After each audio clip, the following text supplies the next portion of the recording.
کہ اللہ عز و جل کی ناراضگی کی نشانیاں کیا ہیں، وہ کون سی چیزیں ہیں جو انسان کی زندگی کے اندر پائی جائیں جس سے ایک انسان یہ سمجھ سکے کہ اللہ عز و جل مجھ سے راضی ہے یا مجھ سے ناراض۔ موجودہ دور کے اندر اگر امت مسلمہ کی زندگی کا جائزہ لیا جائے تو ایک ہی طرف آج کا مسلمان سوچتا نظر آتا ہے کہ چاہے حلال و حرام کی تمیز کیے بغیر اگر کسی کے پاس دولت کی فراوانی ہے تو انسان یہ سمجھتا ہے کہ اللہ اس سے راضی ہے، اور غربت کی چکی میں اگر کوئی پیسا جا رہا ہو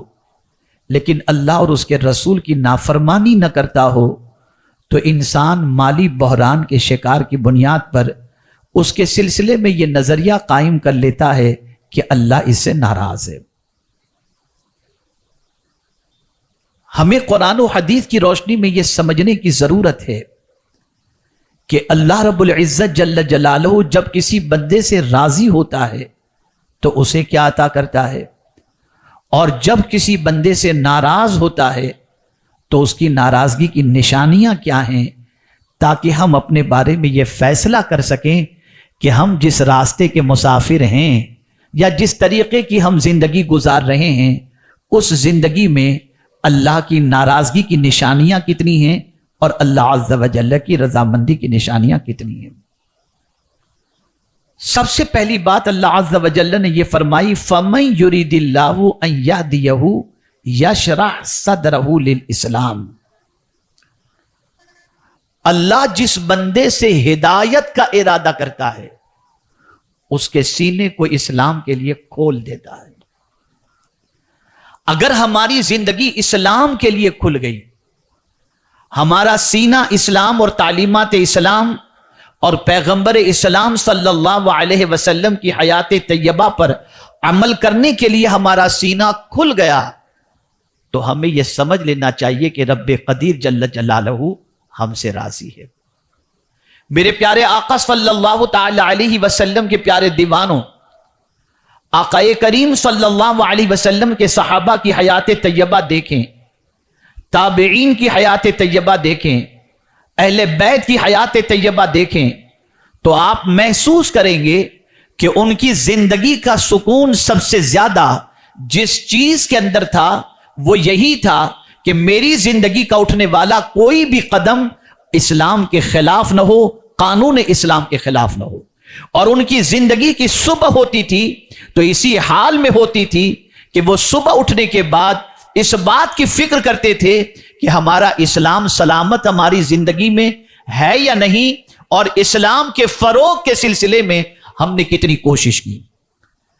میرے پیارے آقا صلی اللہ تعالی علیہ وسلم کے پیارے دیوانوں، آپ اگر زندگی کا اپنا جائزہ لیں، ہم سب اپنی زندگی کا جائزہ لیں تو ہماری صبح اگر ہوتی ہے تو نہ اسلام کے فکر میں ہوتی ہے، نہ ہمارے وجود کے اندر اسلام کس حد تک موجود ہے اور اسلام کے قانون کی ہم نے کتنی پیروی کی، اس کے حوالے سے ہماری کوئی فکر نہیں ہوتی۔ آج کا انسان، آج کا مسلمان اپنی زندگی کو یہ تصور کر چکا ہے کہ میں جتنا اسلام سے ڈسٹینس بناؤں گا اتنی میری زندگی پرسکون گزرے گی، میں اسلام سے جتنا فاصلہ بناؤں گا میں دنیا میں اتنا ہی کامیاب بن جاؤں گا۔ حقیقت یہ ہے کہ میرے پیارے آقا صلی اللہ تعالی علیہ وسلم کے پیارے دیوانوں، اسلام ایسا انسان جس کی زندگی میں اسلام صحیح معنوں کے اندر اتر جاتا ہے، اس انسان کی زندگی کی سب سے بڑی خوبی یہ ہوتی ہے وہ جہاں چلا جاتا ہے اس کی ذات سے امن اور سکون اور پیس قائم ہوتا چلا جاتا ہے، اس لیے کہ اسلام امن کی تعلیم دیتا ہے، اسلام سکون کی تعلیم دیتا ہے۔ حضور بندہ نواز گیسو دراز رحمت اللہ تعالی علیہ یہاں پر تشریف لائے، کیا وجہ ہے کہ آج آپ کی بارگاہ کے اندر صرف یہی نہیں کہ مسلمان ہی پہنچتے ہوں بلکہ تمام مذہب کے ماننے والے یہاں پر آتے ہیں، لیکن ان کی بارگاہ سے فیض حاصل کر کے جاتے ہیں، اس لیے کہ اسلام کے اندر اگر آپ دیکھیں رسول اعظم صلی اللہ علیہ وسلم سے پوچھا گیا یا رسول اللہ صلی اللہ تعالی علیہ وسلم کون سا مسلمان سب سے بہتر؟ تو میرے آقا صلی اللہ علیہ وسلم نے فرمایا جس کی ذات سے لوگوں کو سب سے زیادہ نفع پہنچے وہ مسلمان سب سے بہتر ہے۔ میرے پیارے آقا صلی اللہ تعالی علیہ وسلم کے پیارے دیوانوں، اسلام کے لیے جس کا سینہ کھل جائے، اسلام پر عمل کرنے کا جذبہ پیدا ہو جائے، اسلام کی تعلیمات کو عام کرنے کا جذبہ پیدا ہو جائے، اور اس سے مراد صرف کلمہ، نماز، روزہ، حج و زکوٰۃ ہی نہیں ہے، بلکہ اس کے ساتھ ساتھ آپ کو یہ بھی سمجھنا ہوگا کہ پیغمبر رحمت صلی اللہ علیہ وسلم نے جب ان سے پوچھا گیا آقا کریم صلی اللہ علیہ وسلم سے کہ کون سا مسلمان بہتر ہے، تو سرکار صلی اللہ علیہ وسلم نے ایک مقام پر ارشاد فرمایا جس کی زبان اور ہاتھ سے دوسرا مسلمان محفوظ رہے، وہ ایسا بندہ جس کی زبان اور ہاتھ سے دوسرا مسلمان محفوظ رہے، وہ مسلمان سب سے بہتر مسلمان ہے۔ اے رسول اعظم صلی اللہ تعالی علیہ وسلم کے دیوانوں، تو اللہ جس بندے سے راضی ہوتا ہے اس کا سینہ کشادہ کر دیتا ہے، اس کے سینے میں اسلام کی محبت پیدا کر دیتا ہے، تعلیمات اسلام کا جذبہ پیدا کر دیتا ہے، فروغ اسلام کا جذبہ پیدا کر دیتا ہے، اور جس بندے سے اللہ ناراض ہوتا ہے، آئیے اس کی علامتیں سمجھتے چلے جائیں۔ پہلی علامت یہ بتائی گئی کہ اس کا دل سخت ہو جاتا ہے۔ اگر کسی انسان کا دل سخت ہو، اتنا سخت ہو جائے کہ پتھر سے بھی زیادہ سخت، کالحجارۃ او اشد قسوہ، اگر کسی کے دل میں اتنی سختی پیدا ہو گئی کہ پتھر سے بھی زیادہ اس کا دل سخت ہے، تو سمجھ لینا چاہیے اللہ اس سے ناراض ہے۔ رسول گرامی وقار صلی اللہ تعالی علیہ وسلم ایک راستے سے گزر رہے تھے، میرے آقا صلی اللہ علیہ وسلم نے دیکھا ایک کتیا نے کچھ بچے جنم دیے تھے اور وہ اپنے بچوں کے ارد گرد گھوم رہی تھی۔ صحابہ کا ایک قافلہ وہاں سے گزرنے والا تھا، سرکار صلی اللہ علیہ وسلم نے اس کتیا کو دیکھا اور اس کے بچوں کو دیکھا، کھڑے ہو گئے، اور پھر صحابہ میں سے ایک صحابی جب تشریف لائے تو میرے آقا صلی اللہ علیہ وسلم نے ارشاد فرمایا یہاں کھڑے ہو جاؤ اور سارے صحابہ کو اس کے قریب سے سکون سے گزرنے دینا، یاد رکھنا کوئی بھی اس کتیا کو یا اس کے بچے کو تکلیف نہ پہنچائے، اس کا خیال رکھنا۔ ذرا دیکھیں، آپ اندازہ لگائیں،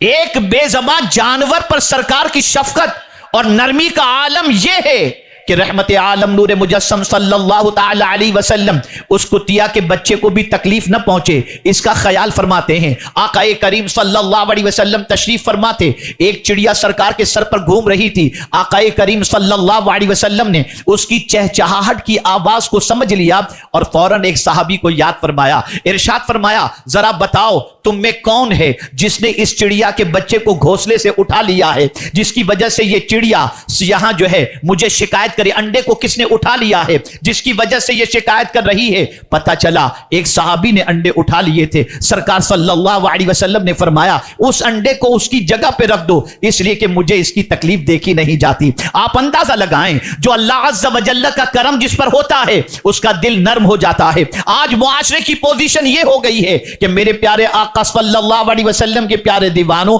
کوئی ایکسیڈنٹ ہوتا ہے تو لوگ ویڈیو بنانے میں تو لگے رہتے ہیں، لیکن مریض کو اٹھا کر ہاسپٹل پہنچانے کی فکر نہیں کرتے، اس کے ٹریٹمنٹ کی فکر نہیں کرتے۔ ڈے بائی ڈے انسان کا دل سخت ہوتا جا رہا ہے، آنکھ سے آنسو بھی نہیں نکلتے، اس کا دل اتنا سخت ہو گیا ہے کہ ہزار قرآنی آیات، ہزار احادیث، ہزار مصیبتوں کے مناظر وہ دیکھے پھر بھی اس کا دل پھسلتا نظر نہیں آتا، پستا نظر نہیں آتا، اس کے دل کے اندر نرمی پیدا نہیں ہوتی، اور انسان اس کو اپنی بہادری تصور کرتا ہے۔ حقیقت یہ ہے سخت دل ہونا یہ بہادری نہیں ہے، یہ اللہ کی ناراضگی کی بہت بڑی علامت ہے۔ مومن تو وہ ہوتا ہے جس کا دل اتنا نرم ہو کہ اللہ اکبر۔ میرے پیارے آقا صلی اللہ علیہ وسلم کے پیارے دیوانوں، ٹھنڈی کا موسم تھا، ایک بزرگ اپنی قیام گاہ کے اندر ایک کمرے کے اندر گونی پر لیٹے ہوئے تھے، کڑاکے کی ٹھنڈی تھی، بند کمرے کے اندر گونی پر لیٹے ہوئے ہیں، لیکن گونی جو تھی اس کے اندر چند چونٹیاں تھی، چونٹیوں نے اس بزرگ کو کاٹنا شروع کیا۔ بزرگ کے دل میں خیال پیدا ہوا کہ ان چونٹیوں کے کاٹنے کی وجہ سے مجھے سکون سے نیند نہیں آئے گی، اس لیے آپ اٹھے, دروازہ کھولا اور گونی کو انہوں نے زوردار جھٹکا 2-4 مرتبہ, اس میں سے چونٹیاں گرنی شروع ہوئی. اس کے بعد وہ اپنی گونی کو لے کر آ گئے, انہیں یقین ہوا کہ ساری چونٹیاں گر چکی ہیں. آنے کے بعد اپنے کمرے میں اس گونی کو بچھاتے ہیں اور لیٹتے ہیں, لیکن اب سکون کی نیند نہیں آ رہی. غیب سے آواز آتی ہے, میرے بندے تیرے پاس تو گونی بھی ہے, تیرے جسم کے اندر گوشت بھی ہے, تیرے جسم میں ہڈی بھی ہے, تو 4 دیواری کے اندر بھی ہے, جسم پر لباس بھی ہے, اور تجھے ٹھنڈی برداشت نہیں ہوتی. چونٹی کا جسم تو ذرا سوچ, اس کے جسم پر لباس بھی نہیں, ہڈی بھی نہیں, اور تو نے انہیں اٹھا کر کے باہر پھینک دیا. ذرا سوچ تو صحیح, انہیں کتنی ٹھنڈی لگ رہی ہوگی. بزرگ کا ضمیر جاگا, دل میں خیال پیدا ہوا, ایسی نیند جو کسی کو تکلیف پہنچا کر کے حاصل کی جائے, یہ نیند نہیں ہوتی بلکہ بے چینی کا سبب ہوا کرتی ہے. فوراً گئے, گونی رکھنا تھا باہر کہ ساری چونٹیاں گونی کے اندر آ گئیں. واپس گونی کو لے کر کمرے میں آئے, گونی بچھائی, سوئے. آنکھ لگ گئی. غیب سے آواز آتی ہے, میرے بندے تو نے میری کمزور مخلوق پر مہربانی کی, میں تجھ پر مہربانی یہ کرتا ہوں کہ تو جس کے لیے جو دعا کرے گا میں تیری دعا کو قبول کر لوں گا.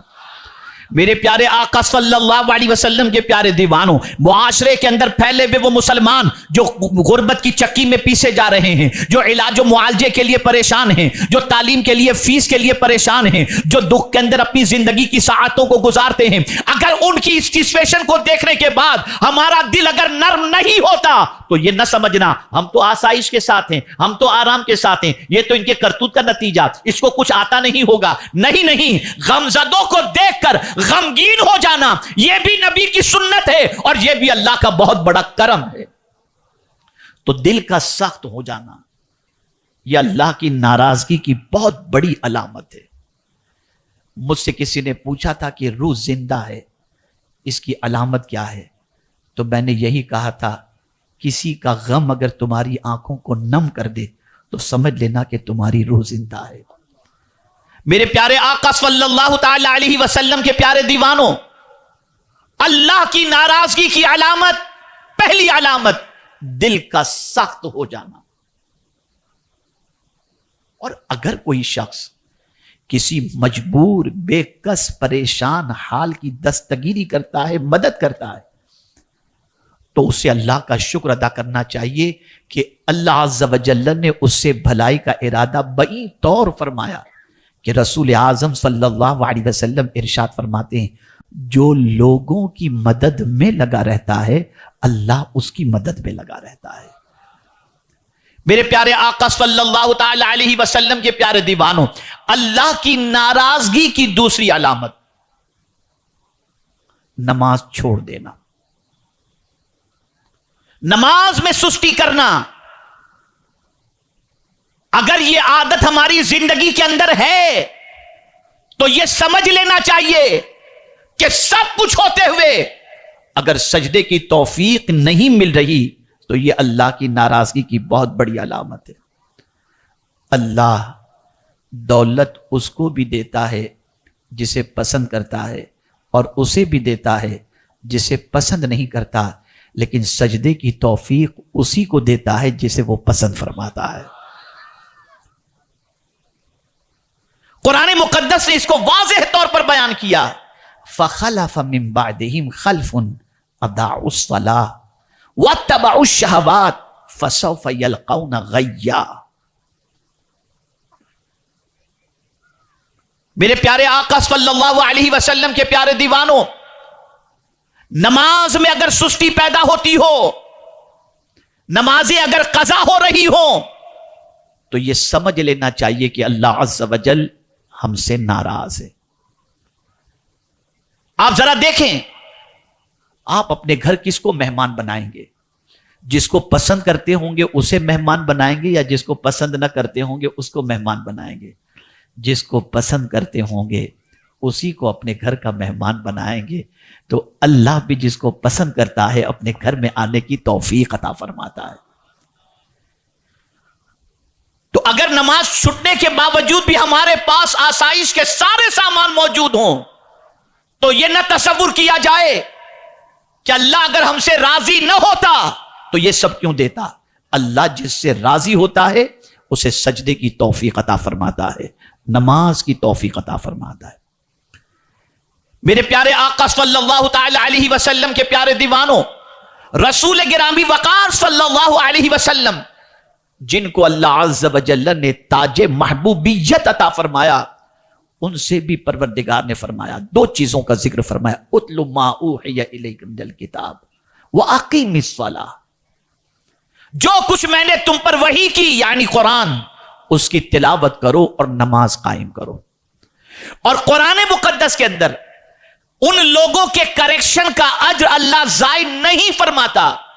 جن کے پاس دو چیزیں موجود ہوں، والذین یمسکون بالکتاب واقاموا الصلاۃ انا لا نضیع اجر المصلحین، جو قرآن کو تھامے رکھتے ہیں اور جو نماز قائم کرتے ہیں، اللہ تعالیٰ ان کے اجر کو ضائع نہیں فرماتا۔ نماز کیا ہے؟ فضائل نماز پر بہت ساری آیتیں اور احادیث آپ نے سنی ہوں گی، لیکن میرے پیارے آقا صلی اللہ تعالی علیہ وسلم کے پیارے دیوانوں، نماز بے قراری کا علاج ہے، نماز خدا سے ہم کلامی کا ذریعہ ہے، نماز عاجزی کا ایک اظہار کا ذریعہ ہے۔ اور آپ جانتے ہیں ایک بندے کا قیام کرنا، کھڑا ہونا ہاتھ باندھ کر، یہ بتا رہا ہے کہ اس کا کوئی مالک ہے جس کے سامنے یہ کھڑا ہوا ہے۔ ایک بندے کا رکوع میں جانا، یہ اس بات کی غمازی کرتا ہے کوئی ہے جس کے سامنے یہ جھکا ہوا ہے۔ اور پھر جب بندہ پورے وجود کو لے کر سجدے میں چلا جاتا ہے، ہاتھ بھی جھکا دیا، پیشانی بھی جھکا دی، پیر بھی جھکا دیے، پورے وجود کو جھکا دیتا ہے، تو پھر پروردگار جل جلالہ اس بندے سے قریب ہو جاتا ہے۔ اسی لیے حضور صلی اللہ علیہ وسلم نے ارشاد فرمایا سجدے میں دعا کیا کرو، اس لیے کہ سجدہ اللہ سے قریب ہونے کا سب سے بہترین ذریعہ ہے۔ میرے پیارے آقا صلی اللہ تعالی علیہ وسلم کے پیارے دیوانوں، رسول اعظم صلی اللہ علیہ وسلم سے اللہ نے فرمایا یا ایھا المزمل قم اللیل، اللہ کے رسول صلی اللہ علیہ وسلم کو بھی رات میں قیام کا، نماز کا اللہ عز و جل نے حکم عطا فرمایا۔ مجھے حیرت ہوتی ہے ان مسلمانوں پر جو نماز کو ضائع کرتے ہیں، جو نماز کو بڑی آسانی کے ساتھ چھوڑ دیتے ہیں۔ اگر آج کوئی کہے کہ اللہ ہماری مدد کیوں نہیں فرماتا، معاذ اللہ، اللہ عز و جل ہماری دستگیری کیوں نہیں فرماتا، تو میں آپ سے بتاؤں کہ حضور صلی اللہ علیہ وسلم نے ارشاد فرمایا جس نے نماز کو ضائع کر دی، اللہ اپنا دست امان اس پر سے اٹھا لیتا ہے۔ اے رسول اعظم صلی اللہ علیہ وسلم کے دیوانوں، اللہ کی ناراضگی کی ایک علامت یہ ہے کہ بندے سے سجدے کی توفیق کا چھین لینا اور بندے کا اللہ کی بندگی سے دور یعنی نماز نہ پڑھنا ہے۔ تیسری نشانی، گناہوں کے اندر سستی نہیں، چستی، گناہ کے اندر زندگی گزارنا۔ اگر کوئی بندہ اپنی زندگی کو گناہوں میں گزار رہا ہے، اللہ کی نافرمانی میں گزار رہا ہے، اللہ کے ارشاد کے خلاف عمل کرنے میں گزار رہا ہے، ناچ گانے باجے تماشے اور شراب اور جوے اور زنا کے اندر گزار رہا ہے، اور اسی کے ساتھ